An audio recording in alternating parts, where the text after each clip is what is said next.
সুপ্রিয়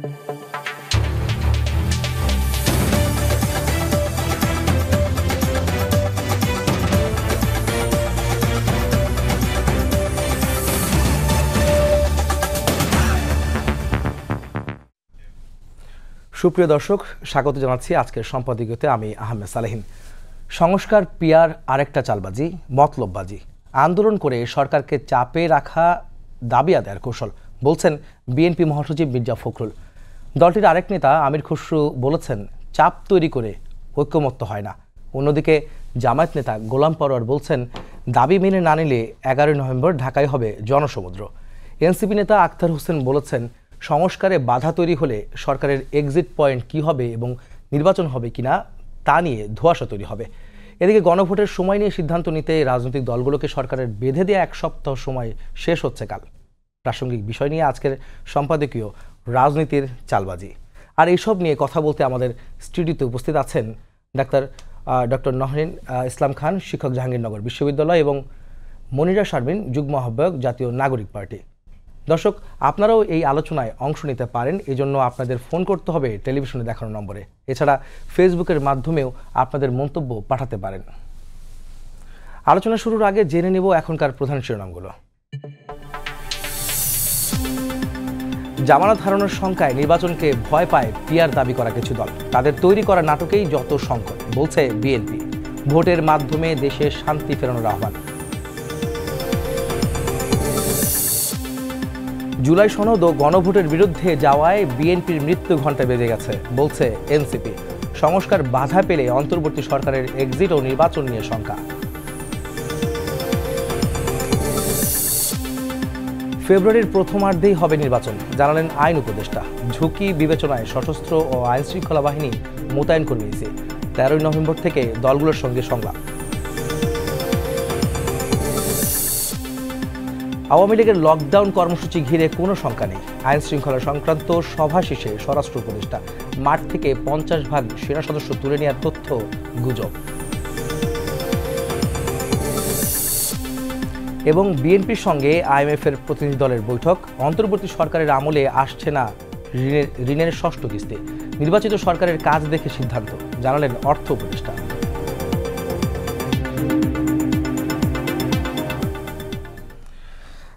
রাজনীতিতে নানা ধরনের সংকট, নানা দাবি নিয়ে রাজনৈতিক দলগুলো রাজপথে নামছেন। আর আলোচনার বিষয়ে সরকার তাগিদ দিচ্ছেন কীভাবে জুলাই সনদ বাস্তবায়নে, গণভোট কীভাবে হবে, কবে হবে, সেসব বিষয়ে সরকার কিছু সময় দিয়েছে। সে সময় কিন্তু প্রায় শেষ হচ্ছে আগামীকাল। আর এইসব বিষয়গুলো নিয়ে সরকার যখন একটা উদ্যোগ নিচ্ছে, বিএনপি তখন বলছে যে সংস্কার পিয়ের আরেকটি চালবাজি বা মতলববাজি। আর এসব নিয়ে প্রশ্ন করে প্রথমেই আমি যেতে চাই ডক্টর নাহরিন ইসলাম খান, আমাদের শিক্ষক, জাহাঙ্গীরনগর বিশ্ববিদ্যালয়। আপনি তো আমাকে বলবেন, সংস্কার পিয়ার আরেকটি চালবাজি বা মতলববাজি বলছেন মির্জা ফখরুল ইসলাম। তিনি বলছেন যে আন্দোলন করে সরকারকে চাপে রেখে দাবি আদায়ের একটি কৌশল। এটা কি দাবি আদায়ের কৌশল? আপনি কি মনে করেন? অফকোর্স দাবি আদায়ের কৌশল। কারণ হচ্ছে কি, যে আপনি দেখেন সংস্কার, তারপরে যে পিয়ার, এগুলো কখন আসে? মানে সংস্কারের ধোঁয়াশাটা প্রথম থেকেই চলছিল, কিন্তু আমরা জানি যে সংস্কার তো, এই কথাটা সব জায়গায় সবাই বলেন, যেটা একটা চলমান প্রক্রিয়া, তাই না? মানে সংস্কারে কিন্তু শেষ বলে কিছু নাই, প্রতিনিয়তই কিন্তু কোনো না কোনো কিছু সংস্কার হতে পারে। তার মানে সংস্কারকে আপনি একটা কোনো টাইম ফ্রেমে বেঁধে দিতে পারেন না, এটা চলতেই থাকবে। পিয়ার কখন আসলো এটা বললে জামাতে ইসলামীরা বলবেন যে ওনারা তো অনেক আগে থেকে পিয়ারের কথা বলেছে, কিন্তু ঐক্যমত্য কমিশনে যাওয়ার আগে তারা কিন্তু পিয়ার নিয়ে কখনো কথা বলে নাই। তো পিয়ার নিয়ে তারা কথা বলা শুরু করেছে যখনই দেখবেন আপনি কয়েকটি রাজনৈতিক দলের একটা এজেন্ডা আছে, কোনো না কোনো জায়গায় ঐক্যমত্য কমিশন যখন একমত হতে যায়, হঠাৎ করে তারা নতুন একটা ইস্যু তোলে। এটা দেখেন গত 1 বছরে আপনি যদি ক্রোনোলজিক্যালি এই জিনিসটাকে অ্যানালাইসিস করেন, আপনি দেখবেন প্রতিটা মুহূর্তেই তাই হচ্ছে, যে আপনি দেখছেন যে ঐক্যমত্যের দোরগোড়ায় চলে যাচ্ছে, নতুন একটা ইস্যু চলে আসলো। তো এরকম চলতেই থাকে। আবার দেখেন ঐক্যমত্য কমিশনে তারা বসেন, আপনি দেখেছেন যে কত হাজার কোটি টাকা, আমি জানিও না কত কোটি টাকার খাওয়া দাওয়া হয়েছে, সেটা করছেন, কিন্তু বের হয়ে যে আবার 5 দফা 84 কোটি টাকার কথা বলছে। ক্যান ইউ ইম্যাজিন 84 কোটি টাকার খাওয়া দাওয়া? এরকম একটা গরিব দেশে, যে দেশে কত তো মানুষ না খেয়ে পড়ে থাকে, তাই না? তো সেই খাওয়া দাওয়া করে এসেই বাইরে বের হয়ে আবার বলছেন 5 দফার দাবি, এখন বলছেন 11 তারিখ ঢাকা শহর বন্ধ করে দেওয়া হবে। আপনি কি তাহলে এই রাজনৈতিক সংস্কৃতির আমরা যে পরিবর্তনটা চেয়েছিলাম না, আমি চেয়েছিলাম কোনোদিন রাস্তা ব্লক হবে না, আমি চেয়েছিলাম যে কেউ রাস্তা বন্ধ করে আন্দোলন করবে না, তাই না? তাহলে এই যে সংস্কৃতিগুলো আবারও ফেরত আসছে, ঢাকা শহর বন্ধ করে দেওয়া হবে, এই যে হুমকিগুলো দেয়া হয়, আপনি মনে করেন যে এটা কি সংস্কারের কোনো লক্ষণ? আপনি সংস্কারকে মুখে মুখে বলছেন আপনি সংস্কার চান, কিন্তু আপনার ভেতরে আপনার রাজনৈতিক কার্যকলাপে আপনার অ্যাক্টিভিটিসের মধ্যে আপনি সংস্কার দেখাচ্ছেন না, আপনি পুরনো জায়গায় চলে যাচ্ছেন, আপনি আঙুল বাঁকা করে ঘি তুলছেন, তাই না? আপনি এগুলো সব করছেন, কিন্তু আপনি মুখে বলছেন সংস্কারের কথা। তো আমি তো মনে করি যে যেসব দলগুলো তাদের সিট নিয়ে একটা এমন একটা জায়গা আছে যে তারা কনফিডেন্ট না কতগুলো সিট তারা পাবেন, মানে ইতিহাস যদি ঘেটে দেখেন, বা আপনার কি মনে হয় যে বাংলাদেশের রাতারাতি কোনো ম্যাসিভ পরিবর্তন হবে ভোটের ক্ষেত্রে? হ্যাঁ, আওয়ামী লীগ নাই, সেই জায়গাটার একটা পরিবর্তন আমরা দেখব, কিন্তু আর যে দলগুলো আছে বাংলাদেশের, তাদের ভোটের কি খুব বেশি পরিবর্তন হবে? যে দলগুলো জানেন যে তাদের হয়তো হাইয়েস্ট পেয়েছিলেন 19টা, বেশি হলে 30টা হতে পারে, তারাই এখন এই ধরনের গল্পগুলো দিচ্ছে। কেন দিচ্ছে সেটার পেছনে একটা কারণ আছে, কারণ গত 1 বছরে এই দলগুলো, ছোট ছোট দলগুলো, জামাতে ইসলামী বলেন, এরা যে সুযোগ সুবিধা পেয়েছে, ধরেন 84 কোটি টাকার খাওয়া দাওয়া করেছে, তাই না? বড় বড় অফিসে যাচ্ছে। আপনারা জানেন যে এই কথাগুলো হয়, প্রশাসনের ভেতরে আরেকটা প্রশাসন আছে, তাই না? অনেক কিছু দখল হয়ে গেছে। তো সেই যে সুবিধাগুলো তারা পাচ্ছে, এই যে রাজনীতির ময়দানে তাদেরকে সবাই অন্য একটি চোখে দেখছে, তারা সমাবেশ করতে পারছে, অনেক বড় কিছু হচ্ছে, নিউজের হেডলাইন হয়ে তারা আসছেন, এটাই তো তারা এই মুহূর্তে এনজয় করছে। তো তাদের জন্য ইলেকশন হয়ে যাওয়াটা তো একটা ক্ষতির বিষয়, কারণ ইলেকশন হয়ে গেলে মাইনরিটি তো মাইনরিটির দিকেই যাবে, তাই না? আর মেজরিটি তো মানে তাদের কাজগুলো করবে। তো এই কারণে আমার মনে হয় যে যারাই তাদের পরবর্তীতে ক্ষমতা যাওয়ার বিষয়টাকে নিয়ে এক ধরনের মানে ডিলেমার মধ্যে আছেন, তারা জানেন যে যে জরিপগুলোর কথা বলা হয় সেগুলো মাঠের রাজনীতিতে আসলে সেগুলো ভুল, তারাই এখন চায় নতুন নতুন ইস্যু বের করে একটা এমন কিছু করার যাতে নির্বাচনটা ডিলে হয়। আপনি যদি বলেন ইলেকশন হলে ক্ষতি হয়ে যাবে, তাদের কেন ক্ষতি হবে? ওই যে বললাম যে আপনি এখন পার্টিকুলারলি কয়েকটি দলকে যেভাবে লাইমলাইটে দেখেন, আপনি টেলিভিশনের টকশোগুলোতেই দেখেন, হ্যাঁ, কারা মাতিয়ে রেখেছে টকশোগুলো, যারা কোনোদিন ভাবতেই পারে নাই যে একটা টকশোতে আসবে, বা যারা কোনোদিন ভাবতেই পারে নাই, মানে এখন এটা বললে হয়তো এনসিপি যারা আছেন তারা বলবেন যে আমরা তো এই রাজনীতিটাই চেয়েছি, যে সবাই আসবে, কৃষক আসবে, শ্রমিক আসবে, সবাই আমরা এক কাতারে দাঁড়াবো, কিন্তু বাস্তবতা কি তাই? আমরা কি সবাই এক কাতারে দাঁড়াই তো না, তাই না?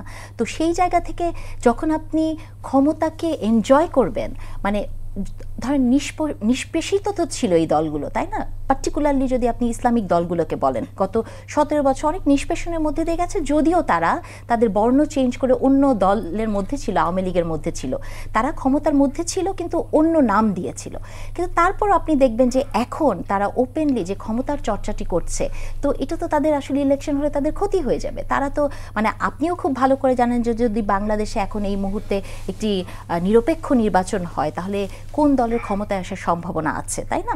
তো সেই জায়গা থেকে মাইনরিটি যেহেতু আবার মাইনরিটি হওয়ার এক ধরনের শঙ্কার মধ্যে আছে, এবং পাওয়ারকে সবসময় সবাই এনজয় করে, তো সেই জায়গা থেকে ইলেকশন হলে তো একটু ক্ষতি হবেই। না, যখন চালবাজির কথা হচ্ছে, মতলববাজি বা সরকারকে চাপে রাখার কথা হচ্ছে, আসলে ফায়দা আসলে কারা পাবে? মানে ফায়দা লুটবে কারা?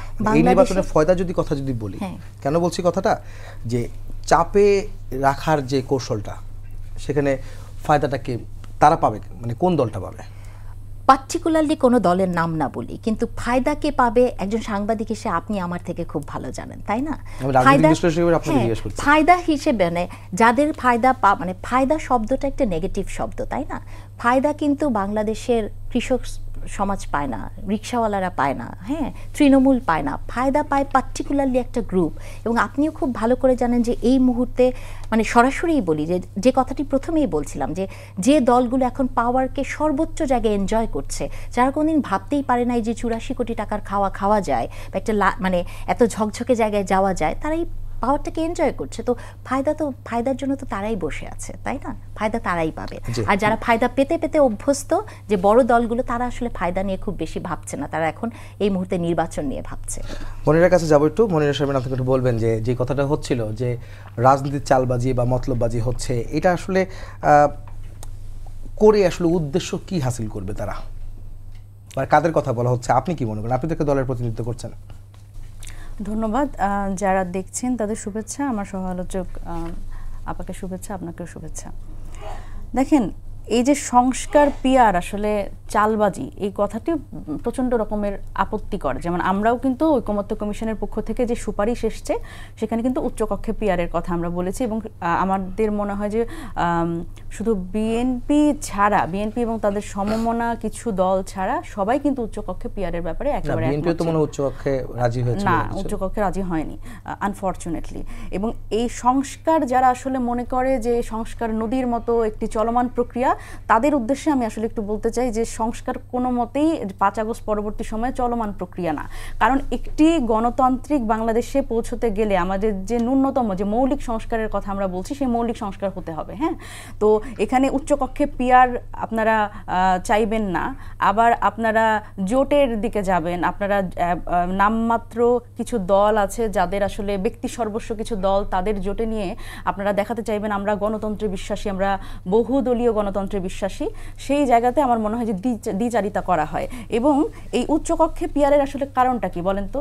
এটি হচ্ছে সংসদকে প্রতিনিধিত্বশীল করা, এবং আমরা যেটা বলেছি গুরুত্বপূর্ণভাবে যে এই যে সংবিধান পরিবর্তনের যে এক ধরনের সাংবিধানিক স্বৈরতন্ত্র কায়েম করেছে গত 17 বছর আমরা দেখেছি, এই সাংবিধানিক স্বৈরতন্ত্র কায়েম করেছে তারা আসলে এই সংসদের 1/3 মেজরিটির বলে। সেই জায়গাতে উচ্চকক্ষে প্রতিনিধিত্বশীল হলে সেই জায়গা থেকে এক ধরনের একটা ব্যারিয়ার তারা পাবে। এবং এই সংস্কার পিয়ার চালবাজি, এই কথাগুলো যারা বলে, আমার মনে হয় রাজনীতি থেকে তাদের রিটায়ার করার সময় চলে এসছে। হ্যাঁ, তাদের আসলে আমার মনে হয় যে মির্জা ফখরুল ইসলাম আলমগীর, উনি বর্ষিয়ান নেতা, ওনার অনেক ত্যাগ তিতিক্ষা, কিন্তু ইদানিং আসলে আমরা মির্জা আব্বাস, মির্জা ফখরুল ইসলাম আলমগীর ইনাদের মুখ থেকে যেই ধরনের আসলে বালখিল্য আচরণ এবং মন্তব্য শুনছি, এটি আসলে আমার মনে হয় যে মানে তাদের আসলে রিটায়ার করার সময় হয়ে গেছে। এবং দেখেন, এই যে আরেকটা আবার একটা বিষয়ে আমি শ্রদ্ধার সাথে তার সাথে দ্বিমত করতে চাই যে আন্দোলনের ব্যাপারে দেখেন, বহু বছর আমরা যখন আন্দোলন করতে গেছি, যৌক্তিক ব্যাপারে আন্দোলন করতে গেছি, তখন কিন্তু আন্দোলন আসলে আমরা করতে পারিনি এবং বিভিন্নভাবে বাধার সম্মুখীন হয়েছে। আমরা মনে আছে যে কোটা সংস্কার আন্দোলন থেকে শুরু করে নিরাপদ সড়ক আন্দোলনে আমাদের উপরে আসলে কি ধরনের আমি যদি বলি নিপীড়ন চালানো হয়েছে, নির্যাতন চালানো হয়েছে। আন্দোলন তো অবশ্যই একটা গণতান্ত্রিক বাংলা একটা দেশে, সেখানে কি আন্দোলন হবে না? অবশ্যই যৌক্তিক দাবিতে আন্দোলন হবে। তবে বিষয়টি হচ্ছে আন্দোলন হবে, কিন্তু আসলে এই আন্দোলনকে আসলে আমি যদি বলি রাজনৈতিক ভাগাভাগির একটা টুল বানানো যাবে না, যেমন জামাত করছে এখন। নিম্নকক্ষে পিয়ার আসলে কোনো আলোচনার টেবিলে কোথাও ছিল না, কিন্তু তারা নতুন করে এই এজেন্ডাটি এনে আসলে আমার মনে হয় যে বিএনপি এবং জামাত তারা আসলে এই মূল জায়গা থেকে আসলে চোখটা সরানোর জন্য এই ধরনের মন্তব্য বলেন, আবার এই ধরনের মাঠের আন্দোলন বলেন, এই জায়গাগুলোতে তারা যাচ্ছে। দেখেন, এখন আমাদের মূল আলোচনা কি হওয়ার কথা ছিল? আমাদের মূল আলোচনা হওয়ার কথা ছিল যে জুলাই সনদ বাস্তবায়নটা কিভাবে হবে। জুলাই সনদ নিয়ে কিন্তু আসলে কোনো অসুবিধা নাই, প্রশ্ন নাই। আমি যদি বলি যে এনসিপি ছাড়া এবং এর সাথে 2-4টা বাম দল ছাড়া বাকি সবাই কিন্তু জুলাই সনদে স্বাক্ষর করে ফেলেছে, সুতরাং জুলাই সনদের ব্যাপারে একমত। সুতরাং এই জায়গায় আমাদের বাস্তবায়ন প্রক্রিয়া নিয়ে কথা হওয়ার কথা, কিন্তু দেখেন আপনি বাস্তবায়ন প্রক্রিয়া নিয়ে কয়টা কথা আছে? বাস্তবায়ন প্রক্রিয়া নিয়ে কোনো কথা নাই। বারবার করে এই গণভোট এবং নিম্নকক্ষে পিয়ার, যেগুলো আসলে গণভোটের সময়, আসলে সময়টা এত গুরুত্বপূর্ণ কেন আমি বুঝি না। সময়টা তো এত গুরুত্বপূর্ণ হওয়ার কথা ছিল না। আমরা বলেছি যে আগে হলে ভালো, কিন্তু এটি নির্বাচনের দিনও হতে পারে। কিন্তু এই যে আগেই হতে হবে এবং আরেকটি দল আগে হওয়া যাবেই না, নির্বাচনের দিন হতে হবে, এইটি আসলে আলোচনার বিষয় না। এবং এইখানে আমি আসলে এক ধরনের ষড়যন্ত্র দেখতে পাই, সেটি বিএনপি এবং জামাতের মধ্যেকার একটা ষড়যন্ত্র, যেটি আসলে ইস্যু না, সেটিকে আসলে জোর করে একটা ইস্যু করা এবং মেইন যে এজেন্ডা সেখান থেকে আসলে চোখটা সরিয়ে নেওয়া, এটি আমি একটা ষড়যন্ত্র হিসেবে দেখি। আরেকটা বিষয় দেখেন, কিছু কিছু দল আছে যারা আসলে আছে না যে পাগলের সুখ মনে মনে, বিষয়টা হচ্ছে অনেক, আমি যদি বলি যে বাংলাদেশে যেই জরিপের কথা আপনারা বলছেন, যে মানুষের কথা আপনারা বলছেন, বা বড় দল হিসেবে যেই দলগুলো নিজেদের বড় দল ভাবছে বা ভোটের অঙ্কে তারা নিজেদের বড় বেশি শেয়ার পার্সেন্টেজ ভোট পাবেন বলে ভাবছেন, তাদের কিন্তু তারা যেই মনস্তত্ত্বে ভাবছেন সেটা কিন্তু এখন মানে 2001 সালের পরে বা 2008 সালের কথা যদি বলি, 8 সালের পরে সেই বাস্তবতা কিন্তু নাই বাংলাদেশে। এরপরে অনেক দিন গেছে যেখানে ভোটবিহীন একটা সময় চলেছে, সুতরাং সেই বাস্তবতা নাই এবং সেই জরিপ যদি চিন্তা করেন সেটাও নাই। যদি সেটাই সত্যি হতো, বড় দল হিসেবে নিজেদের যে অহমিকা দেখান যে দলগুলো, সেগুলো যদি সত্যি হতো, তাহলে কিন্তু এই রিসেন্ট জরিপে 50 থেকে 60% মানুষ এখনও তারা বুঝতে পারছে না তারা কাকে ভোট দিবে, তারা সিদ্ধান্তহীনতায় ভুগছে। করছে, এটি হতো না। সুতরাং বড় দল হিসেবে যারা আসলে নিজেদের দাবি করে তাদেরও আসলে আমার মনে হয় একটা মানে অ্যালার্ম এখন থাকা উচিত, কিন্তু তারা যদিও এটা ভাবছেন না। সুতরাং এই জায়গায় আসলে আমার মনে হয় যে বড় দলের এই অহমিকা বা তাদের যে ধরনের বালখিল্য মন্তব্য তারা করছে, এই জায়গা থেকে তাদের সরে আসা উচিত, এবং যে ঐক্যটা বারবার করে তারা ঐক্যের প্রশ্নে সরকারকে দোষারোপ করে, অন্যান্য রাজনৈতিক দলগুলোকে দোষারোপ করে, কিন্তু নিজেদের দিকে তাকানো উচিত যে আমরা আসলে আমাদের দায়িত্বটুকু পালন করেছি কিনা। দেখেন আরও একটি গুরুত্বপূর্ণ ব্যাপার যে কৃষক এবং শ্রমিক তাদের আসলে কি মানে তাদের জন্য আসলে কি বার্তা, বা বাংলাদেশের সাধারণ মানুষের আপামর মানুষের ভাগ্যের আসলে কি পরিবর্তন হলো। রাজনীতিবিদরা কিন্তু সুকৌশলে এটি এড়িয়ে যায়। দেখেন আমরা বিএনপির পক্ষ থেকে বহুবার শুনেছি যে জনগণ পিআর বোঝে না, জনগণ জুলাই সনদ বোঝে না। রাজনীতিবিদদের যদি আমি বলি ট্রেডিশনাল রাজনীতি যেটা, সেই রাজনীতিতে আসলে রাজনীতিবিদরা চান না যে জনগণ রাজনীতি সচেতন হোক, এবং তারা এটা ইচ্ছা করেই চান না। যখন জনগণকে তারা নাগরিক বানাবে, যখন তারা তাদের অধিকার নিয়ে সচেতন হবে, তখন কিন্তু রাজনীতিবিদদের এই প্রতারণাগুলো তারা করতে পারবে না।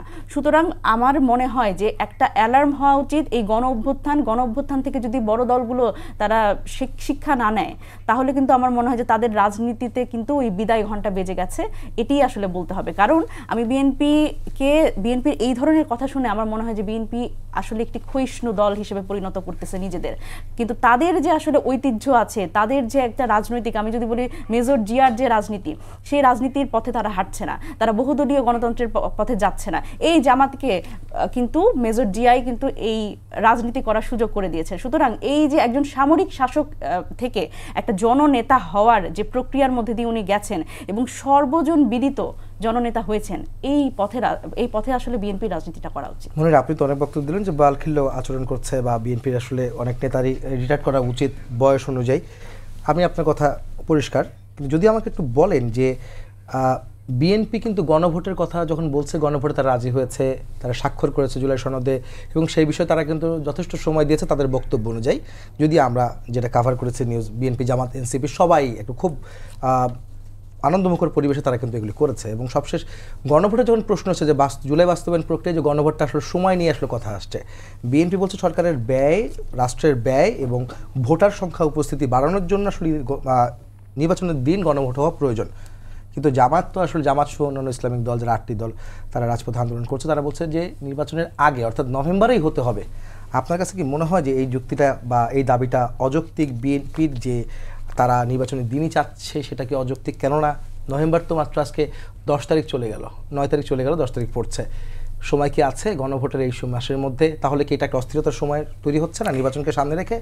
আপনি কি মনে করেন? দেখেন এই যে আমি যেটা বললাম সেটা হচ্ছে এই আলোচনাটাই একটা মানে এজেন্ডাবিহীন একটা আলোচনা। এই আলোচনা আসলে হওয়ার কথা না। দেখেন এই মানে টাকার আলোচনা আসছে যেহেতু আপনি বলছেন যে এটা প্রাধান্য পাওয়া দরকার ছিল না, প্রাধান্য পাওয়া দরকার সংস্কার, আমি সেটা বুঝতে পেরেছি। কিন্তু যখন গণভোট নিয়ে এখন রাস্তায় নেমেছে যে দলটি, কিন্তু আপনি বিএনপিকেও বলছেন, জামাতকেও বলছেন, তা আসলে সমাধান কি আসলে? আচ্ছা আমি যদি বলি যে টাকার অঙ্কটা কখন বড় হয়ে দাঁড়ায় বলেন তো, যখন আসলে দেখেন এই যে একটু আগে একটা মিস ইনফরমেশন আমি বলবো, সেটা হচ্ছে যদিও এটা আসলে সরকারের পক্ষ থেকে এটি আইন উপদেষ্টা যিনি উনি এটি ক্লিয়ার করেছেন যে 1,71,00,000 টাকা আসলে এই জুলাই আমি যদি বলি ঐকমত্য কমিশনের যে বৈঠক সেখানে আসলে খরচ হয়েছে, এবং আপ্যায়ন বাবদ হচ্ছে 45 লাখ টাকা। তো যাই হোক, সেটা হচ্ছে সরকারের পক্ষ থেকে বলা হয়েছে, আমি প্রিন্ট মিডিয়া এসবের মাধ্যমেই জেনেছি। তো টাকার অঙ্কটা এই গণভোটের যদি করতে যায় তাহলে টাকার অঙ্কটা এত বেশি প্রাধান্য পাচ্ছে, তাহলে আমার তো মনে হয় যে এই ভোটার উপস্থিতির কথা বলা হচ্ছে যে ভোটার উপস্থিতি বাড়বে যদি জাতীয় নির্বাচনের দিনই হয় গণভোট, বিএনপির যে কথা বা তাদের কথা। তা আপনি কি মনে করেন যে গণভোট যদি নির্বাচনের দিন হয় তাহলে ভোটার উপস্থিতি বাড়বে এবং ভোটার সংখ্যাটাও বাড়বে, আর গণভোট যদি আলাদা করতে যায় তখন কি কমবে কিনা? আমাদের এনসিপির পক্ষ থেকে আমাদের যে পজিশনটা ছিল সেটা হচ্ছে আমরা পরামর্শ দিয়েছিলাম ঐকমত্য কমিশনকে যে এই গণভোটটি আগে হলে ভালো, তবে নির্বাচনের সাথে যদি একই সাথে হয় তাহলে আমাদের কোনো আপত্তি নাই। আগে হলে ভালো, এটার পক্ষে আমাদের কিছু যুক্তি ছিল যে দেখেন এই যে আমরা যে জুলাই সনদ তো কোনো এলিট সোসাইটির একটা পেপার না, তাই না? এটা নিয়ে তো আমাদের মানুষের কাছে যেতে হবে। রাজনীতিবিদদের কিন্তু এই সংস্কার, তারা কি সংস্কারটা চাচ্ছে এবং গণতান্ত্রিক এটি কিভাবে করে বাংলাদেশের গণতান্ত্রিক প্রক্রিয়ায় মানুষের ভাগ্যের পরিবর্তন করবে এবং এই বাংলাদেশটা কিভাবে গণতান্ত্রিক প্রক্রিয়ায় যুক্ত হবে, একটা সংসদ প্রতিনিধিত্বশীল কিভাবে হবে। এবং দেখেন সর্বময় ক্ষমতা এই এক আমরা হাসিনার আমলে দেখছি এই এক হাসিনার হাতেই সব ক্ষমতা, সেই ক্ষমতা যেভাবে করে সে কুক্ষিগত করে রেখেছে এবং যেভাবে করে সে আসলে সেই ক্ষমতা দিয়ে প্রাতিষ্ঠানিক দলীয়করণ করেছে। এবং আমি যদি বলি যে মানে সব জায়গায় পুলিশ বলেন, প্রশাসন বলেন, সব জায়গায় আসলে যেই দলীয়করণটা হয়েছে, সেই বিষয়গুলো নিয়ে যখন আপনি মানুষের কাছে যাবেন, মানুষ কিন্তু এটার পক্ষে বা বিপক্ষে এটি চিন্তা করার একটি সুযোগ পাবে। এবং যখন এটি আসলে একেবারে জাতীয় নির্বাচনের সাথে মিলিয়ে যখন এই গণভোটটা করা হবে, তখন আমরা বলছি যে তখন আসলে যেটা হয়, বাংলাদেশের রাজনীতিবিদরা আবারও ওই কথা চলে আসে যে বাংলাদেশের রাজনীতিবিদরা আসলে মার্কা চিনিয়ে হলো মানুষকে ভোটের দিকে নিয়ে আসে, মার্কার ভোট হয়, যোগ্য নেতৃত্বের ভোট হয় না। সুতরাং এই জায়গাতে আমরা বলছি যে এই মার্কার দিকে চলে যাবে এবং দেখা যাবে যে যেই টাকা পয়সার ছড়াছড়ি, সুতরাং এই সংস্কারের মধ্যে আসলে ব্যাপারগুলো থাকবে না, যেটা আমরা আসলে জনগণের সাথে একটা রাজনীতিবিদদের যে ধরনের একটা সম্পর্ক আমরা তৈরি করতে পারতাম এই সংস্কার নিয়ে, জুলাই সনদ নিয়ে, সেটি ব্যাহত হবে। কারণ এটি শুধুমাত্র জাতীয় নির্বাচন, মার্কা এবং এই দিকে চলে যাবে। সেই জন্য আমরা বলছিলাম যে অবশ্যই জুলাই সনদটা খুব গুরুত্বপূর্ণ, এই মুহূর্তে এটি বাস্তবায়ন গুরুত্বপূর্ণ। দেখেন কাদের কাছে গুরুত্বপূর্ণ না, যে রাজনীতিবিদরা এই পুরনো ধারার রাজনীতি এখনো বজায় রেখেছে তাদের কাছে গুরুত্বপূর্ণ না। আজকে এনসিপির অফিসে যে শহীদ পরিবাররা, বেশ অনেকগুলো শহীদ পরিবার এসেছিলেন, তারা কনসার্ন যে জুলাই সনদ আদৌ বাস্তবায়ন হবে কিনা। দেখেন এই যে মানে বিএনপি তো বলে যে মানে বারবার করে তারা হচ্ছে ভাগ করে, তারা হচ্ছে শহীদদের মধ্যে ভাগ করে, তাদের নাকি 427 জন শহীদ জুলাই আন্দোলনে তাদের শহীদ। তাহলে ওয়াসিমের জন্য কি তাদের জুলাই সনদ বাস্তবায়ন করতে হবে না, করা উচিত না? এই যে আমরা দেখলাম যে স্নিগ্ধ, মুগ্ধর ভাই স্নিগ্ধ, সে বিএনপিতে যুক্ত হয়েছে। সুতরাং সেই স্নিগ্ধ, আমার তো মনে হয় স্নিগ্ধর বলা উচিত জুলাই সনদ বাস্তবায়নের পক্ষে কথা বলা উচিত। এবং কেন সে যেই দলে যুক্ত হলেন, সেই দলের কেন বর্ষিয়ান নেতারা কেন জুলাই সনদ বাস্তবায়ন নিয়ে কথা বলছে না, কেন এই শুধু সময়টাই এত গুরুত্বপূর্ণ হচ্ছে, বরং এটি গুরুত্বপূর্ণ হচ্ছে না যে জুলাই সনদ এবং সংস্কার নিয়ে আমাদের জনগণের কাছে যেতে হবে, আমাদের জনমত গঠন করতে হবে এবং গণভোটটাকে সফল করে আমাদের নির্বাচনের দিকে যেতে হবে। এই বিষয়টি আসলে আলোচনায় বারবার করে আনা উচিত। ডক্টর নাহরিন, আপনার কাছে যাচ্ছে, সেটা হচ্ছে যে নির্বাচন দিনই গণভোটে অনড় বিএনপি। সরকার যদি আগে সময় দিয়ে দেয়, অর্থাৎ মানে কালকের সময় শেষ হচ্ছে আলোচনার সময়সীমা বা আলটিমেটাম যেটা বলছি আর কি আমরা, আলোচনা যদি না হয় রাজনৈতিক দলগুলোর মধ্যে, তাহলে সরকার যদি সময় দিয়ে দেয় যে গণভোট অমুক দিন হবে, সেই ক্ষেত্রে বিএনপি কি মানবে সেই সময়টা?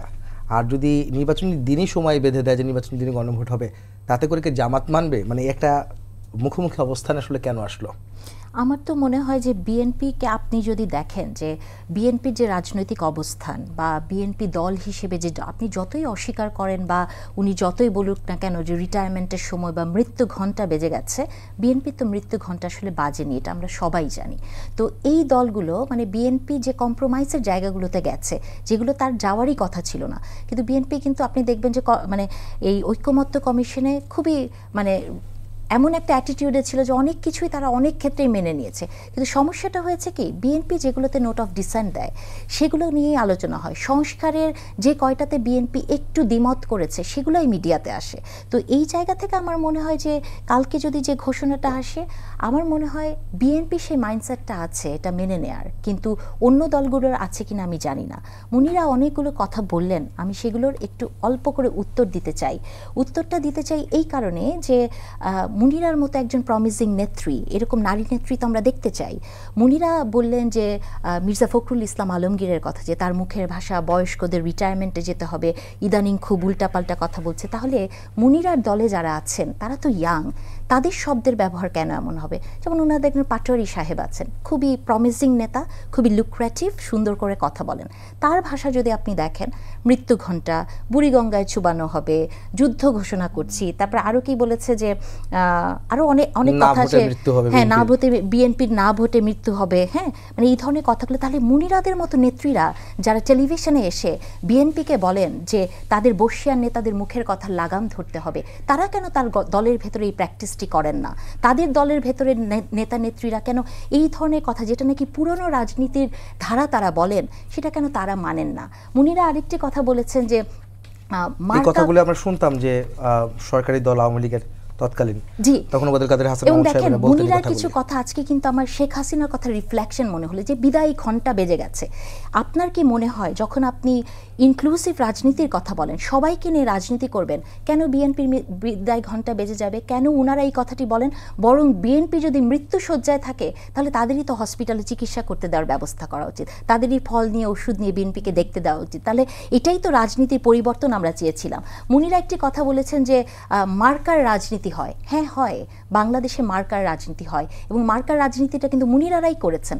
আপনি দেখেন একটা মার্কা পাওয়ার জন্য এনসিপি কী ধরনের কাজটি করেছে, তাই না? তারা কত অ্যাডামেন্ট ছিল একটা মার্কার জন্য। মুনিরারা যদি সত্যিই বিশ্বাস করেন যে মার্কার রাজনীতি এই দেশে হয় না, আমি মুনিরার কাছে বিনীতভাবে জানতে চাই যে তাহলে যে কোনো মার্কা দিয়েই তো মুনিরারা এই রাজনীতিটা করতে পারতো, তাই না? এই অ্যাডামেন্ট হওয়ার তো তাদের দরকার ছিল না। যেমন মুনিরা আরও একটি কথা বলেছেন যে 5ই অগস্টের পরে সংস্কার এখন আর নদীর মতো চলমান নয়। আমি যদি মুনিরাকে বিনীতভাবে প্রশ্ন করি, উনি কি আমাকে স্পেসিফিক্যালি বলতে পারবেন যে কোন সংস্কারগুলো হয়েছে গত 1 বছরে? স্পেসিফিক্যালি কোন সংস্কারটা পুরোপুরি হয়েছে, কোন সংস্কারটা নিয়ে মুনিরা খুবই স্যাটিসফাইড? এটা তো আমার আসলে জানতে ইচ্ছেই করতে পারে। মুনিরারা আরও ধরেন অনেক কথা উনি বলেছেন, জুলাই সনদ বাস্তবায়নের কথা বলেছেন, এই যে উনি বলছেন গণভোটের কথাটা, যে এইটা তেমন কোনো ইস্যু না। আপনি আমাকে বলেন যে যে দেশে এখন পর্যন্ত শিক্ষিতকে ধরা হয় সাক্ষরতার হার দিয়ে, না, একটা মানুষ স্বাক্ষর করতে পারলেই কিন্তু বাংলাদেশে তাকে শিক্ষিত ধরা হয়। এই গণভোটের যে 84টি বিষয় ভোটের মধ্যে আসবে, বাংলাদেশে কয়টা মানুষ এখন পর্যন্ত প্রিপেয়ার ওটা বোঝে ভোট দেওয়াতে? আপনি আমাকে এটা বলেন যে এই ভোটটা যে হবে, এটা তো শুধু খালি একটা সেন্টেন্সের মধ্যে হ্যাঁ আর নার মধ্যে নাই।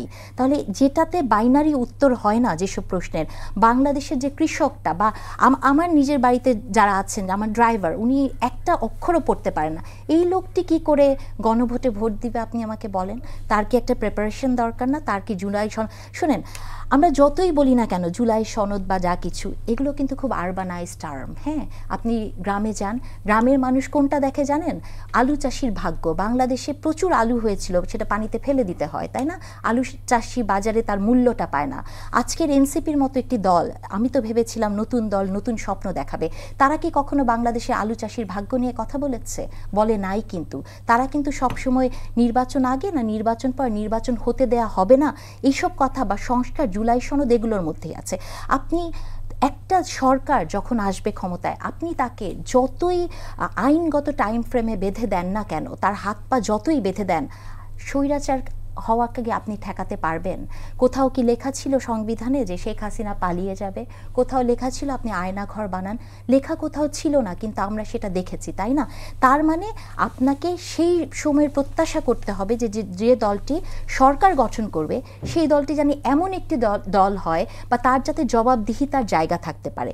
এই যে উচ্চকক্ষ নিম্নকক্ষ নিয়ে যে কথাগুলো হচ্ছে, আপনি দেখেছেন পৃথিবীতে বহু দেশ আছে, তাই না? এগুলো বললেই আবার আরও অনেক তথ্য তারা দেয়। তো যে দেশগুলো এগুলো প্র্যাকটিসের মধ্যে আনেন, তাদের গণতন্ত্র কেমন, তাদের শিক্ষার হার কেমন, তারা সোশ্যাল ওয়েলফেয়ার কান্ট্রি। অনেক দেশ আছে, কিছু দেশ আছে যে না হয়, যেমন আপনি নেপালের কথা বলতে পারেন, কিন্তু দেখেছেন যে তাদের রাজনৈতিক পট পরিবর্তন কিন্তু এগুলোর মধ্যে দিয়ে হয়।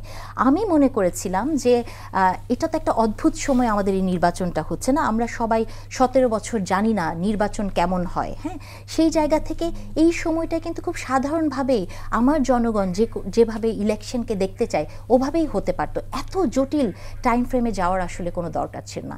একটা কথা মনে রাখতে হবে, পরবর্তীতে যে সরকার আসবে সেই সরকার কতটা জনবান্ধব হবে, কতটা গণতান্ত্রিক হবে, তার উপরই নির্ভর করবে। আর সব কিছু আমরা যেসব সংস্কারে ধোয়া তুলছি সেটা কন্টিনিউ হবে না সেটা থেমে যাবে, তাই না? তাহলে এটা তো একটা খুব বড় একটা আমি বিষয়। একটা প্রশ্ন আপনাকে করতে চাই, যেহেতু সময় আসলে কম হয়ে আসছে আমাদের। প্লিজ। সেটা হচ্ছে যে জামাত বলছে দাবি আদায় না হলে, দাবি না মানা হলে তাহলে 11ই নভেম্বর তারা জনসমুদ্রে পরিণত করবে ঢাকাকে। এদিকে বিএনপি মহাসচিব মির্জা ফখরুল ইসলাম আলমগীর বলেছেন গতকাল বা গত পরশু, এবং তার একজন নেতাও বলেছেন যে বড় দল হিসেবে বিএনপি অনেক দায়িত্বশীল আচরণ করেছে, কিন্তু যদি বিএনপি রাজপথে নামে তাহলে রাজনীতির চিত্র বা বার্তা ভিন্ন আসবে। এই অবস্থায় সবাই যদি আবার সেই রাজপথে নামে, আলোচনার টেবিল ছেড়ে, যে আলোচনা করে সংস্কার প্রস্তাব বা জুলাই বাস্তবায়ন প্রক্রিয়া নিয়ে এখন আলোচনা হচ্ছে, তখন রাজপথে নামলে ফেব্রুয়ারি নির্বাচনটা কি আসলে সংকটে পড়বে কিনা বা নতুন কোনো সংকটের দিকে আমরা যাচ্ছি কিনা, জাতি যাচ্ছে কিনা, এই প্রশ্নটা আমি আপনাকেও করব, আগে আপনি উত্তর দিন। হ্যাঁ, আমার তো মনে হয় যে সংকট আসলে যতটা না ছিল, সংকট প্রতিনিয়ত তৈরি করা হচ্ছে। মানে আমরা কনস্পিরেসি থিওরি পড়েছি তো, বা আমরা যারা একটু ধরেন থিওরি ঘাটি, ওই কনস্পিরেসি থিওরি মাথায় ঢুকে গেছে সেই যে প্রথম থেকে যখন ডক্টর ইউনুস বলেছিলেন যে মাস্টার মাইন্ড, হ্যাঁ মাস্টার মাইন্ড বলেই কিন্তু কনস্পিরেসি থিওরিটার উনি স্প্রেড করে দিয়েছেন। তো সেই জায়গা থেকে যে কোনো একটা কিছু হলেই কিন্তু সাধারণ মানুষের জনমনে কিন্তু এই প্রশ্নটাই আসে যে নির্বাচন হবে কিনা। বা আপনি দেখবেন যেখানেই যান না কেন এই যে দ্ব্যর্থহীন কণ্ঠে প্রতিদিনই প্রশ্ন শুনতে হচ্ছে যে নির্বাচন হবে কিনা, আদৌ হবে। আজকেও দেখেন আইন উপদেষ্টা খুবই স্পষ্ট ভাষায় বলেছেন যে নির্বাচন ফেব্রুয়ারিতে হবেই। তারপরও আপনি দেখবেন যে আপনাকে 10 জন মানুষ প্রশ্ন করছে যে নির্বাচন কি আসলে হবে কিনা, তাই না? আমরাই করছি। এটা করার পেছনে কারণটা হচ্ছে ওই যে নতুন নতুন এজেন্ডা আসছে, নতুন নতুন জায়গা থেকে যে আন্দোলনের হুমকি দেওয়া হচ্ছে, এবং বিএনপিও তার জায়গা থেকে বলছে। এখন বিএনপি তো একটি রাজনৈতিক দল, রাজনৈতিক দলের তো একটা ভাষা থাকে, তাই না? সেই রাজনৈতিক ভাষা তো তাকে ব্যবহার করতেই হবে। তো আপনি যখন একটা রাজনৈতিকভাবে কোনো কিছুকে মোকাবেলা করতে পারেন, কতটা আপনি ওভাবে ভাবছেন তার থেকেও আপনার মাঠ গরম রাখার জন্য কিছু রাজনৈতিক শব্দ বলতেই হয়। তবে আমি মনে করি যে বিএনপি যতটুকু মানে তাদের মানে দেখিয়েছে যে তাদের কম্প্রোমাইজের জায়গাগুলো, যেমন আপনার মনে হয় না বিএনপির জন্য যে পরপর প্রধানমন্ত্রী হতে পারবে না, বা এগুলো অনেক বড় কম্প্রোমাইজের জায়গা ছিল, কারণ বিএনপিকে তো সবসময় বলা হয় যে পরিবারতন্ত্র, তাই না? এই জায়গাগুলো থেকেও কিন্তু বিএনপি সরে এসছে, বিএনপি অনেক জায়গা থেকে সরে এসছে। তো আমার মনে হয় যে এই শঙ্কাটা জনগণের সবার মনে আছে, আপনার ভেতরেও আছে, আমার ভেতরেও আছে, যে নির্বাচন আসলে মানে হবে কি হবে না। তবে এটার জন্য আমি মনে করি যে পার্টিকুলার কিছু রাজনৈতিক দল যারা ইস্যু ভিত্তিক রাজনীতি করেন, নতুন নতুন ইস্যু তোলেন, তাদের কাছে আসলে মানে এটা এক ধরনের পরিস্থিতি তৈরি করা যাতে বাংলাদেশের মানুষ এই মুহূর্তে শান্তিতে ঘুমাতে না পারে, নির্বাচনের স্বপ্ন না দেখতে পারে। মনিরা, আপনি কি তাই মনে করেন? যে প্রশ্নটা আসলে আমি করছিলাম ওনাকে। আচ্ছা, আমি একটু তার আগে জিজ্ঞেস করতে চাই আপার কাছে, আপা কি ইলেকশন করবেন? না, আমার তো করার কোনো কারণ নাই। আচ্ছা আচ্ছা, না মানে বিএনপির পক্ষ থেকে যদি নমিনেশন আমি এখানে আপনাকে একটু একটা কথা বলি, তাহলে ভালো হতো না? মানে আমার এখানে প্লিজ একটা কথা বলি যে খুবই একটা খারাপ ভাবে আপনি প্রশ্নটা করলেন। আমি মনে করি যে এটা মানে আপনার এক ধরনের আপনি আপনাকে মনে হচ্ছে বিএনপির পক্ষ থেকে আপনি অ্যাডভোকেসি করছেন, সেই জায়গা থেকে আমি আপনাকে একটা কথা বলি। বাংলাদেশে হ্যাঁ আপনাকে একটা কথা বলি, কোন দলের পক্ষে কথা বললে বা কোন দল যদি কারো পছন্দের হয়, এবং সেই সাথে সাথে আরেকটি কথা বলতে চাই, আমি যে বিশ্ববিদ্যালয়ে চাকরি করি আপনারা অনেকেই এটা জানেন না, আমরা ৭৩-এর অ্যাক্টে চলি এবং আমার রাজনৈতিক মতামত দেওয়ার আমার কিন্তু রাইট আছে, সেটা আমি দিতে পারবো।